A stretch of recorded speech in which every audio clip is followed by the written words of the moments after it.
Imagine waking up tomorrow and realizing the dollar in your pocket just lost half its buying power. Scary, right? That's exactly what happens during inflation, and it's why so many people turn to precious metals. Gold, silver, platinum, and palladium have been used for centuries as a way to protect wealth. But here's the big question. Which strategies actually work for beginners who want to start investing in precious metals today? Stick with me, because by the end of this video, you'll know the smart, proven methods that investors use to grow and protect their money with metals. Number 1. Why precious metals matter.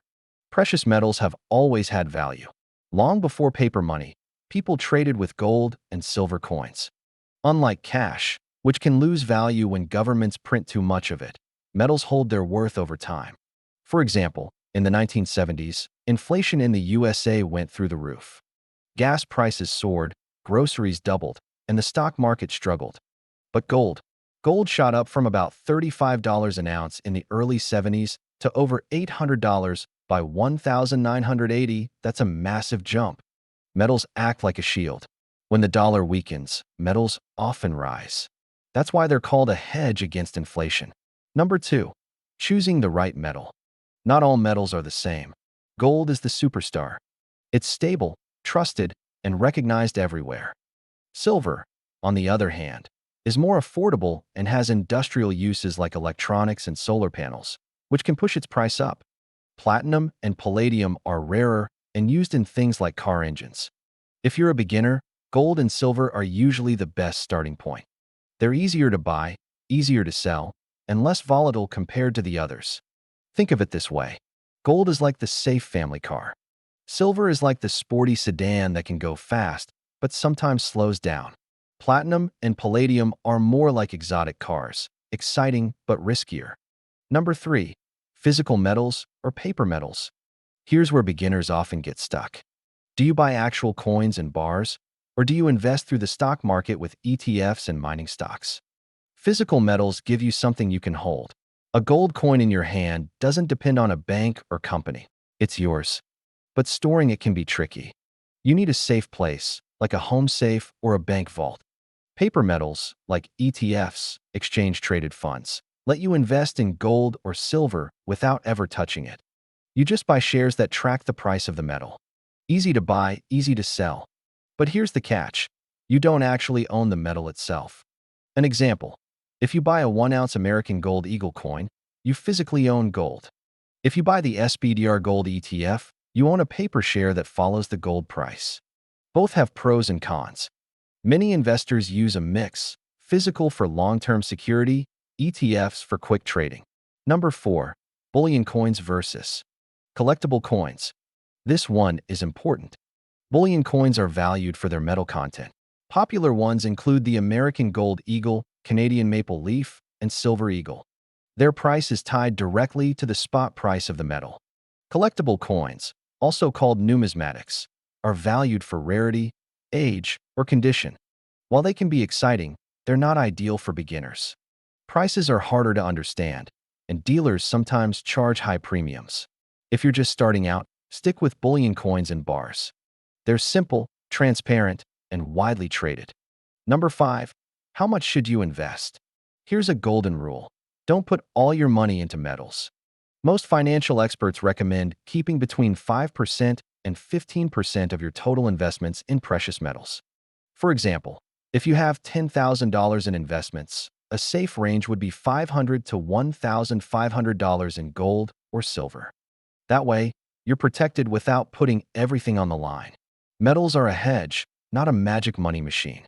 They protect you, but they don't usually generate income like stocks that pay dividends. Number 6. Timing your purchases. Here's the part where beginners often go wrong. They try to time the market perfectly. But precious metals move up and down, sometimes quickly. Instead of dumping all your money in at once, use a strategy called dollar cost averaging. That means you buy a little bit at regular intervals, say $200 worth of silver every month.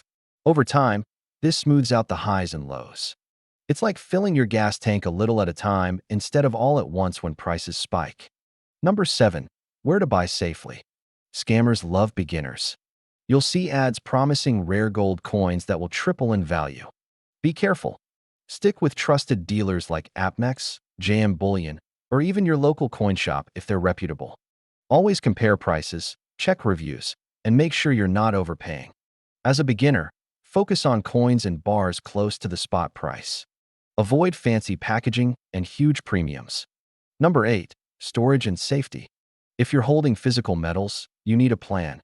A home safe can work, but make sure it's fireproof and bolted down.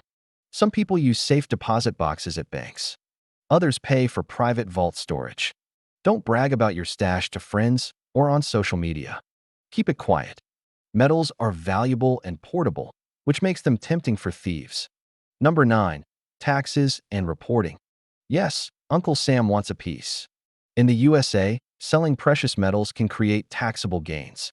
For example, if you bought gold at $1,500 an ounce and sold it at $2,000, that $500 profit is taxable. Precious metals are usually taxed as collectibles, with rates up to 28%. It's higher than long-term stock taxes. That's why keeping records of your purchases and sales is so important. One way people manage this is by using self-directed IRAs that allow gold or silver. That way, the metals grow tax-deferred until retirement. Number 10. Diversify within metals. Even within precious metals, don't go all in on one type. Having both gold and silver balances your portfolio. Gold is more stable, silver moves more sharply. When one lags, the other often picks up. For example, in 2011, silver spiked to nearly $50 an ounce while gold also rose, but more steadily. A mix would have given you both stability and growth potential. Number 11. Watch the big picture. Precious metals don't move in isolation. They react to the world. Inflation, wars, interest rates, and economic crashes all influence prices. When banks lower interest rates, metals often climb. When inflation rises, people flock to gold. When markets crash, metals shine as a safe haven. Always keep an eye on the news and understand that metals are part of the bigger financial puzzle. Number 12. Avoiding common mistakes. Here are the traps beginners fall into. First, buying too much at once. You don't need to go all in on gold bars tomorrow. Second, chasing collectibles. Stick to bullion until you're experienced. Third, ignoring storage.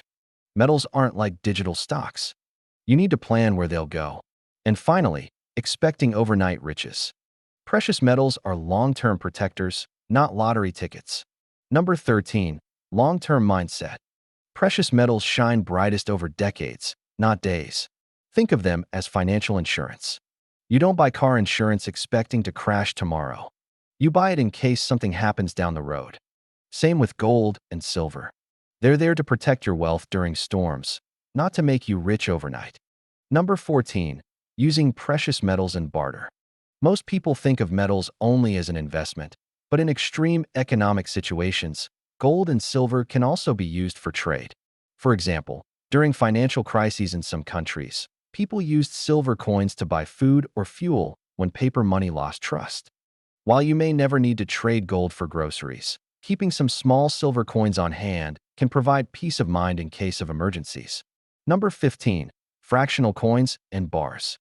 Not everyone can afford a full 1-ounce gold coin. That's where fractional pieces come in. You can buy gold coins in smaller sizes like half-ounce, quarter-ounce, or even 1/10 of an ounce.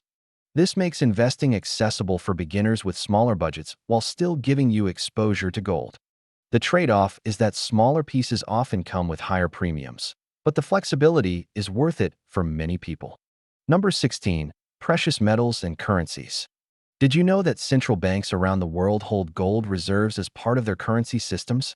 That's because gold helps stabilize their national currencies and builds global trust. For beginners, this shows that metals are not just a personal hedge, but a tool even governments rely on. If entire nations use gold to back up their financial stability, it's clear why individuals should consider it too. Number 17. Metals and technology and industry. Gold isn't just for jewelry, and silver isn't just for coins. Silver is used in solar panels, smartphones, and medical equipment. Palladium is vital for car catalytic converters. Platinum is used in fuel cells. This industrial demand adds another layer of value. When industries grow, demand for these metals increases, which can push prices up. For example, as electric vehicles expand, the demand for platinum and palladium could rise. Number 18. Central bank buying trends. In recent years, central banks around the world have been buying more gold.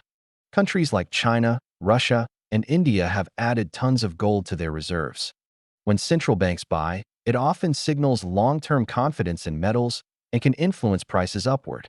As a beginner investor, following central bank buying patterns can give you insight into global gold demand. Number 19. Precious metals versus real estate. Some people wonder if it's better to invest in metals or property.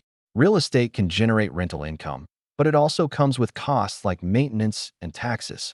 Precious metals, on the other hand, don't pay rent, but also don't require repairs or tenants. They are portable, liquid, and easy to sell when you need cash. This makes them a unique complement to real estate rather than a replacement.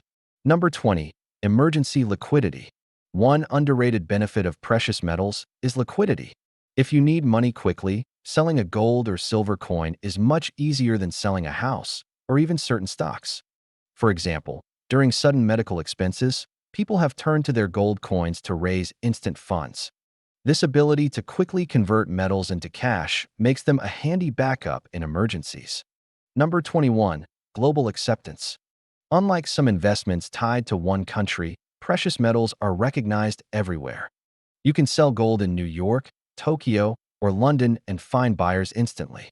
This global recognition makes metals an international form of wealth storage.